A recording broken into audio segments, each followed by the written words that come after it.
بسم الله الرحمن الرحيم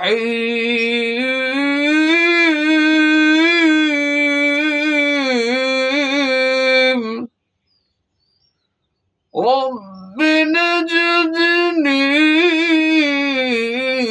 من القوم الظالمين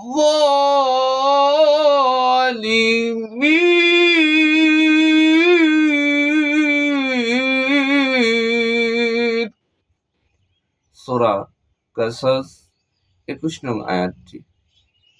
উক্ত আয়াতে কারিমা আপনারা সকাল সন্ধ্যায় পাঠ করুন। ইনশাআল্লাহ জালেম কওম থেকে আল্লাহ পাক রব্বুল আলামিন আপনাকে হেফাজত করবেন। আপনার কোনো ক্ষতি হবে না ইনশাআল্লাহ।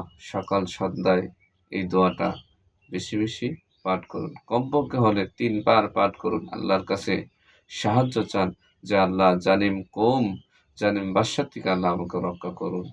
তা আয়াতে কারিমা আমরা পাঠ করার চেষ্টা করবো ইনশাআল্লাহ।